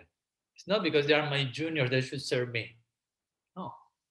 It seems I'm nourishing them, but the nourishing is just the form my service state is adopting. Like you are a mother and you have children. Ideally, if you identify yourself as a servant, you will think it's a service. It's my service to them. It's not that here I am higher than them. No, I mean, circumstantially, I have to play that role in relation to them, but it's in the context of service. I don't want to do anything outside of the context of service. Feeding my dog, nourishing my children, whatever. Even with my mother-in-law, even. Just joking. No? So everything is seva. Everything. Jatila has her role there also, her glorious place in the lila, for sure. So my point is, if you see a devotee and you see, okay, let's say he or she, I see it's a devotee, there's some part that is devotional and that part is pleasing Krishna. I honor that, I respect that. And I see some other bunch of nonsense there. As we always say the other day, first I have to have it very clear, it's not my own nonsense projected into the other person. That can happen. We spoke about that one class in Vaishnava etiquette, how to properly perform constructive criticism, because it's not so easy. First, you have to be clear. It's not my own thing projected outside. Also, ask to myself, why am I allowing myself to see that in others? Why? What's the intention? If allowing my time to contemplate that in my mind, what to speak of opening my mouth and saying that to others, that shouldn't happen ideally, but sometimes if it happens, which is intention, there's really compassionate overflow of helping that person and in brief words. And also, if I see something that the other should change, for sure I have to do something about it, because only entertaining that in my mind, oh, he has this mistake, he has that mistake, they are doing this nonsense, but we are not doing something about that. I mean, it's just gossip. Even if you don't speak with others, it's like losing your time. It's not very compassionate. But if you get closer to the person and say, You see Gopal Nandini, please do not put more forearms before the meeting in the Zoom. That's too much Aishwarya. Please do not disturb my intimacy. I said that to her already. My point is, if I allow myself to see something to the other person and to say that to the person, also I will say, at least I'm not doing that, say that to you. So now I will say it. So, but you can count on me. How I can help you in something in order for you to overcome that. So you are not alone in that. So that's the point. If I see someone in something and I say that, I'm committing myself to help that person. Because if I say you, oh, Gurangi Priya, you have to change that. Good luck. And I leave. And you're like, oh my God, now I have to do it. That's violence. No? So those things should be really respected. So if we see something in the devotee, or if we see that and we don't have the confidence or whatever, we can speak that, we may take some respectful distance from that side, but being very careful of not like judging, as we say, to the person only because of that. Because so easy, it's not, unfortunately, sometimes the mind goes like how do you say, like the flat that goes to the excrement and remains there. So you see a fault, that's immediately. And you tend to remain there and remain there and remain there and remain there, and you lose sight of the potential of the person. Even an Adolf Hitler has a bright potential. You don't believe me? Maybe you were Adolf Hitler in previous life, who knows? And now you're chanting for it. You don't believe me? You are questioning Krishna's Kripa Shakti. Of course, with this, I'm not promoting what he did, but try to get my point. I mean, we never know. So the point is, even though you are doing the most wicked things on earth, still the bright potential of this Jiva Shakti is there, latent somehow or other. So we should never lose sight of that. Even the person is the most envious person of the world, and you need to take distance. In the distance, you will think, well, at least that person has a bright potential. You have to see something good. Begin somewhere, like what Prabhupada Bhaktisiddhanta did with his disciples. They were fighting between each other, only seeing some defects. And he called the two of them and said, you speak something nicely about him, you speak something nicely about her. And they were not seeing anything nice, but their guru was giving the instructions. So they had to obey, and like, oh, they were like, shh. And they finally saw some light at the end of the tunnel and said, oh, he has nice potential. And after saying that, oh, and also he has this quality. Oh, and so after breaking that wall of blindness, so many things start to appear. But sometimes you get so much like trapped there that you need someone else to, hey, look there. Oh, change your angle of vision. Something nice was there. And you speak about brightness, potential, connection with bhakti. The other things become secondary, and we should remain with those. But as you say, maybe we cannot fully associate with that person intimately and take instruction and shelter but it's not that you are condemning them or judging them. You are just being objective, appreciating their potential, and praying, hopefully you may become a greatly advanced devotee so I can take further shelter. Now I don't have that capacity. Maybe it's my lack of humility. You shouldn't go neurotic by that as well. But there's a place for that also. You can think, I don't have the capacity of maybe drawing so much inspiration from that Vaishnava. I don't want to say, he's not so inspiring. That's why I'm not inspired. That sometimes it's not like that. Sometimes the devotee may be really inspiring, but maybe we don't want to get really inspired because inspiration means commitment, not gratification. Sometimes one devotee may say, oh, he doesn't inspire me. And actually he's saying, he's not gratifying me. Sometimes for us, inspiration means I want him to say what I want to hear, what I like to hear, to remain me in the comfort, maintain me in the comfort zone. He's so inspiring, but actually he's throwing me into a hole, basically. And the real inspiration will take you off of the comfort zone. As Guru Maharaj will say, that's the role of the guru, create uncertainty in a healthy way. Doubt, which will nourish your faith. So the point is, if you are sincere and you want to really be inspired, we will be willing to do so. So some ideas, I hope that they match what you were already having in mind. But yeah, it's nice to appreciate all Vaishnavas. I mean, someone is, as Mahaprabhu said, someone who once said Hare Krishna, already he's a Vaishnava. So to begin with, appreciation. Something nice there, and on top of that, trying to nourish that potential. As much as the situation is still in work in progress on their side, on our side, we may take some distance and respect and some particular shelter. It's okay. And we cannot be fully inspired with every single person. I mean, we are also individuals, and I don't know, we have some scars, certain impression from our particular Gurudev and association. And it's nice to appreciate all the Vaishnava from all the world and all the missions and all the moods, but you cannot just be part of all that at the same time. It's rasa abhas, basically. It's like saying, I want to be in Vrindavan, to be in Sakya, and in Madhurya, and in Vatsalya, and in Santara. I mean, you will never get to Vrindavan. You will have to be in your place, and from that place, you will appreciate everything else. But at the same time, you will feel, as Guru Maharaj would say, this is the best for me. This is what I feel the best for me. Is the best for them? Great. And I have nourished myself from that, but I have my own opinion. We have here one question from Balaram from New Zealand. So, Balaram, can you take the mic? Oh, he got disconnected when I say that. Oh, no. I think so, yeah. Yeah, maybe, I don't know. Let's wait for a minute, because maybe he got the mistake and he's coming back. He's calling us from the future, remember? In New Zealand, they are one day ahead of us. Maybe he has some news about what will happen tomorrow. So I don't know. You asked the question. It's coming. You're done with class. That was a good one, yeah. Meanwhile, any other question? I don't know if you may have any other.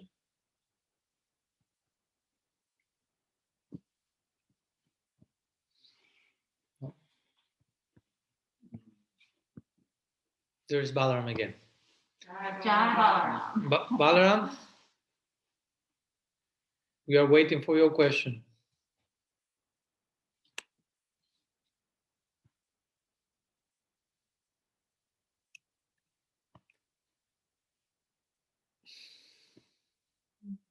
Can you hear me, Balaram? I send you the invitation to unmute yourself, even though anyone can unmute themselves if they want. But I don't know. Yeah, it's good questions. You know, he has such a great accent.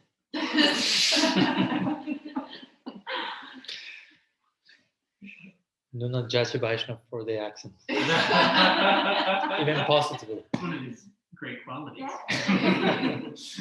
Okay, we have to add that to the list of 26 qualities. We have the 27 qualities of the devotee. Live in the future with nice accents.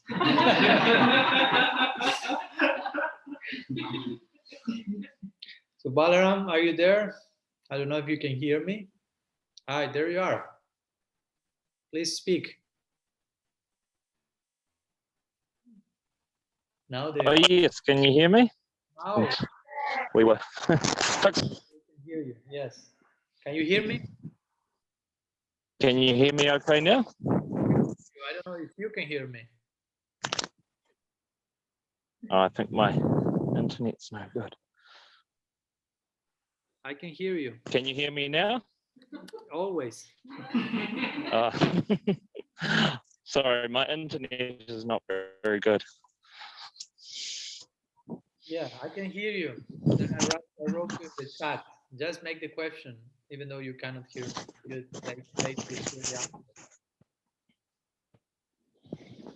I had a question about one of your previous classes, and you were talking a lot about the nature of Bhagavan and how Krishna has a very specific personality, and I was thinking about how when we were young devotees, we were sort of taught about Krishna being like the controller and the maintainer, and not so much about the specific qualities of Krishna. So I was wondering, at what stage for a sadhaka does it become relevant to really understand the specific nature of Bhagavan? Because it seems like that can be more or too much to digest for a new devotee, and we sort of get more of a generic sort of understanding of God in the beginning, and the idea of Krishna comes later. And so I'm wondering if you could speak a little bit about that and when that becomes relevant, if Yeah. if you have any thoughts on that. Yeah. Can you hear me? I Okay. can hear you fine. Okay. Don't have very good connection today. Okay. I will try something. So, what to do? What to say? You are presenting the idea that there are some details, if you want to call them details, crucial ones, about who is Krishna. Actually, the Krishna we worship as Gaudiya Vaishnavas, which may not be introduced, or we may not be fully introduced to them from day one. Although, of course, from day one we hear about Krishna and Vrindavan. In one sense, everything is there, but of course, the specifics of that and how to approach that for sure requires some time. And of course, we require a considerable foundation of tattva and siddhanta before we enter into the domains of madhurya, of intimacy, of the Braj and the feelings there, in order not to just compare them with our mundane emotions and think that's almost the same. We need to go through the filter of tattva and siddhanta, which will be a form of Aishwarya, if you will. Like we will say, we have first to learn that Krishna is God, so someday we may forget about that. But first we have to learn very clearly how, why he is God. Srila Jiva Goswami presented this sequence in his Sandarbhas. I mean, he's first of all speaking about not even Bhagavan, but he's speaking about Brahman, Paramatma, Maya, Tatastha Shakti, and Bhagavan in the context of all that as the higher manifestation. And then he goes to Krishna. First he speaks Tattva Sandarbha. I mean, he doesn't even speak about those things. He speaks about how to get proper knowledge, epistemology, how do I know what I know perfectly, how to obtain perfect knowledge from the transcendental plane, which is the real means for obtaining perfect knowledge. If you don't have that clear, you may just be flying in your imagination. So the necessity of revelation is there, and the Bhagavatam as the ultimate source of revelation for us Gaudiyas in that connection. Tattva Sandarbha, then comes Bhagavat Sandarbha, where Jiva Goswami speaks about Brahman actually and Paramatma, but he speaks about Bhagavan in connection to those two other features of the Absolute. And then he elaborates further on Paramatma in the Paramatma Sandarbha, and in the context of speaking about Paramatma, he will speak about Jiva Shakti and Maya Shakti, which also we need to know in detail about. Vishwanath Chakravarti says that for a conditioned soul to hear about Maya Shakti and how Maya Shakti works is as beneficial as for an enlightened soul to hear about the Rasa Lila. So the same benefit you will be drawing, because you are so close to Maya Shakti, if you will, that you need to understand how Maya Shakti is actually a Shakti of Bhagavan and see Bhagavan present there. So Maya Shakti is no longer a problem. That's what the Bhagavatam says. As much as you understand Maya Shakti, you are no longer under Maya Shakti. And then he goes to the fourth Sandarbha, which is Krishna Sandarbha. And there he presents the conception of the Supreme Personality of Godhead and Krishna, Braja Krishna, above other phases of the Absolute. And then he goes to Bhakti, and then he goes to Prem. Bhakti Sandarbha, Priti Sandarbha.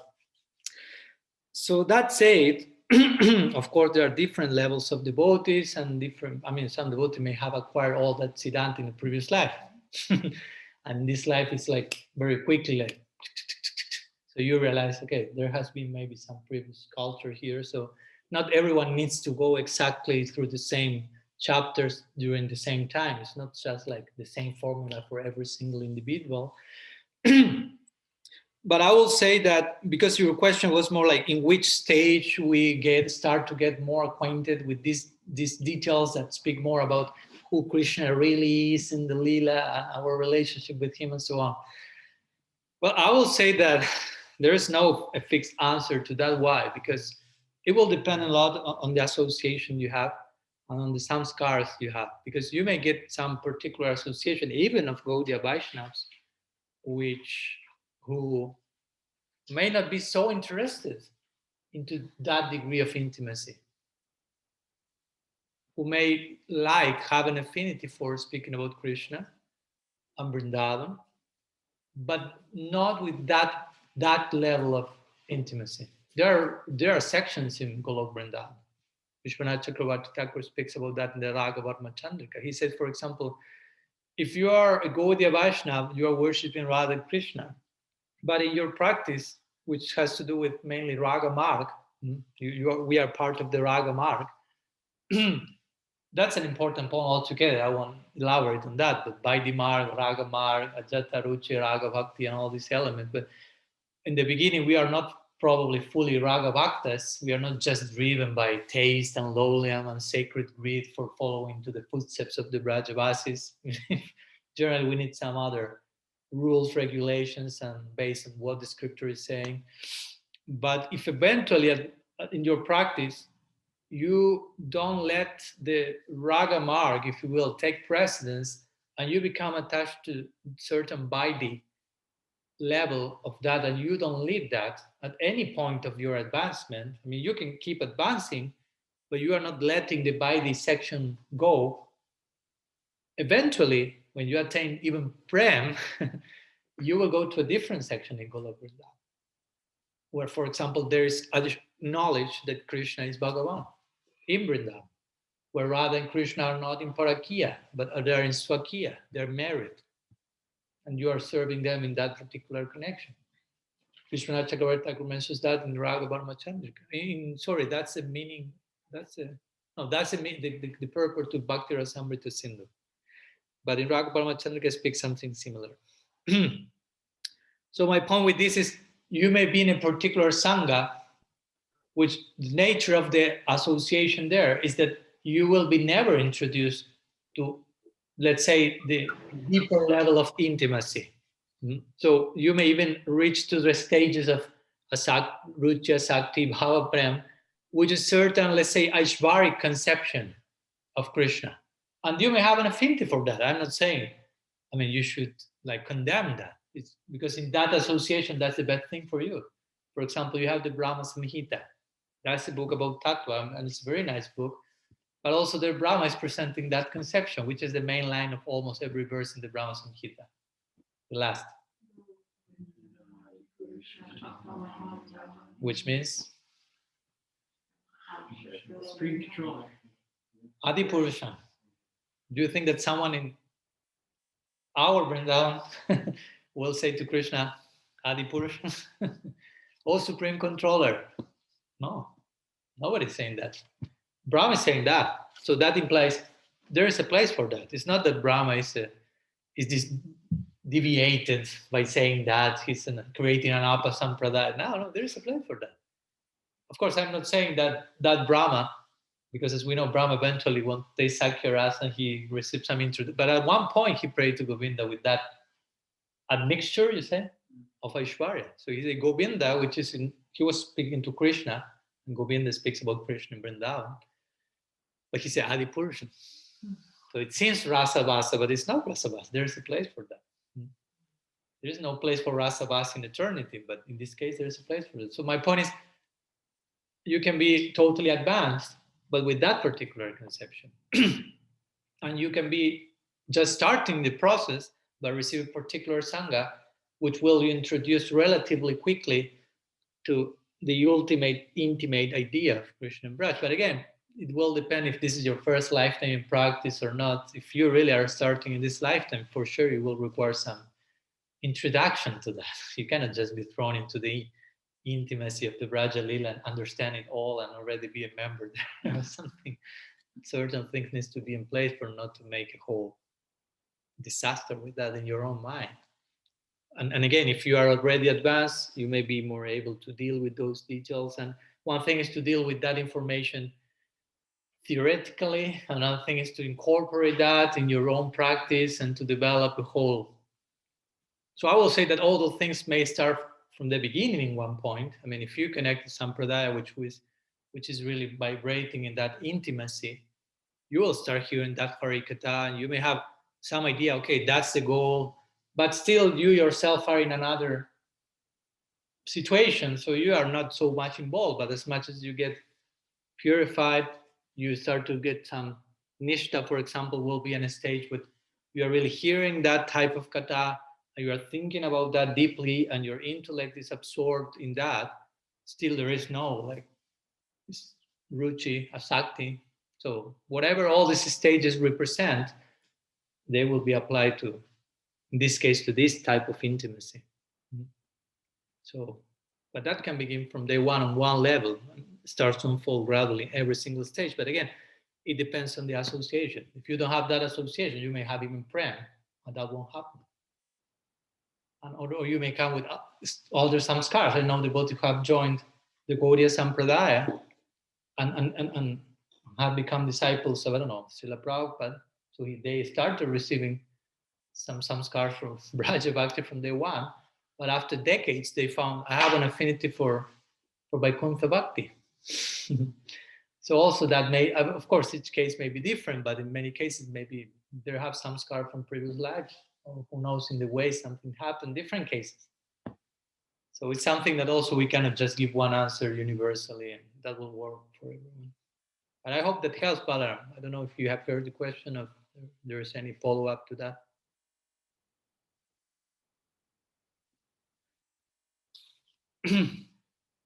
Okay, connection is not so good in the future. No, that was great. Thank you. Okay, thank you. Okay, so I think we can finish here. We are almost 2 hours of sharing. Okay. Thank you very much to all of you for your time, for your presence, and hope to see you very soon. Srila Gurudev ki jai, Sriman Mahaprabhu ki jai, Shri Harinam Sankirtan ki jai, Grantara Srimad Bhagavatam ki jai, Gaur Bhakta Vrinda ki jai, Gaur